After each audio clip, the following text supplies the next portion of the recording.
ისედაც კონტრასტების ქალაქია. მრავალრიცხოვანი, მრავალეთნიკური და მრავალფეროვანი დედაქალაქის სურათი თბილისელებთან დიალოგისას უფრო დამაიმედებლად გამოიყურება, ვიდრე ამ ქვეყნის სხვა დიდი ან პატარა ქალაქები.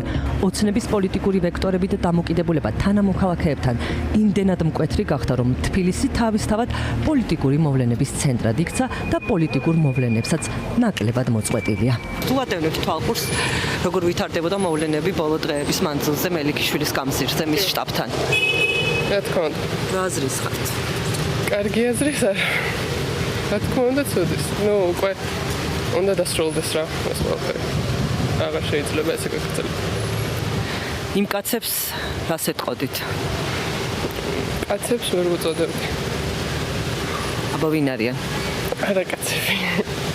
ბევრი რამეა გამოსასწორებელი. პირველ რიგში კანდიდატები არ არიან ქალაქთან დაახლოვებული და არ იციან ჩვეულებრივი ადამიანის პრობლემები. დედაქალაქის უბნებში მოქალაქეებთან უფრო მეტად პოლიტიკური კითხვები გვქონდა. ამ დროს ჯერ ახალგაზრდა პროტესტის მონაწილეები დაკავებულნი არ არიან.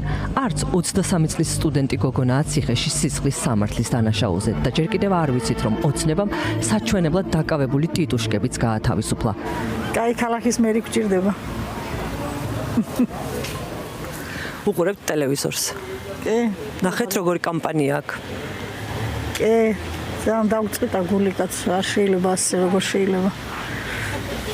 ბევრი რამეა გასაკეთებელი. აჯიშის ხალხია ქალებზე და გოგონებზე თქვა. არ არის სწორი, არა. არ არის სწორი. რას ფიქრობთ, აი არჩევნები ახლოვდება, სწორედ თვითმმართველობის, სადაც მერი უნდა ავირჩიოთ.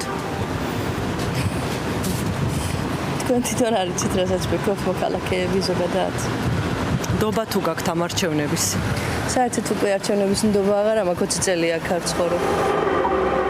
პოლიტიკურად ცხელი ზაფხულისა და თბილისური აგვისტოს დაუსაბუთებელი სასამართლო განაჩენების შემდეგ პოლიტიკური შემოდგომა ძალაში შევიდა. თბილისი თვითმმართველობის არჩევნებისთვის ემზადება.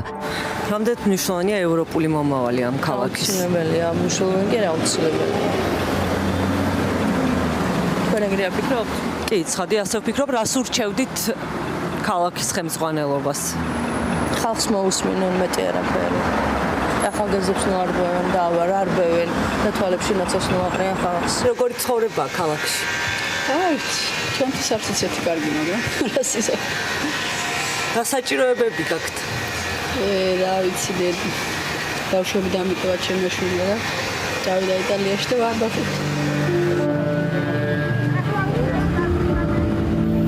ყველაზე მძაფრი დაუფასებლობის შეგრძნება თბილისშიც პენსიონერებს აქვთ. არა, შურო, როგორც მე კვირაში 2 დღე მოვდივარ ხოლმე და ვაიზე ვერაფერი ამას. პურის ფული ხომ აქვს? პურის ფული სხვა რა, არა უნდა გავაკეთო მიანით. ეს თქვენი ბაღის ყვავილებია? ო, ჩემი ბაღის შურო, აი ჩემი ხელებით მოყვანილები. სხვა საქმე მე არ შემიძლია, ვის რაში ვჭირდები. რა ვიცი, ბებო, ეს როგორი მშვიდობა ქართველს ეჩხუბება იმ თბილის კამისთვის. პოლიტიკისგან ცოტა შორს გავედი, იმიტომ რომ ერთმანეთს რო გლიჯავენ. გული გტკივათ? ძალიან. არა გვაქვს ჩვენ ასაკიანებს დაფასება, როგორ გაგვანძღონ, როგორ შეურაცხონ ჩვენ. ეს როგორ შეიძლება? ისინი ცხოვრობენ შვილო ჩვენ ფლემობამდე. შუაგულ მელიქიშვილის გამზირზე შტაბიც გახსნა და მისი რეიტინგებიც სწორედ მისი შტაბის მიმდებარედ განვითარებულმა მოვლენებმა და მართლა უცნაური წარმომავლობის და კალათის თქმის არ იყოს უცნაური ჯიშის ტიტუშკებმა იმსხვერპლა, რომლებსაც როგორც ახალგაზრდა ქოცი ამბობს, ხელები ეკავებოდათ.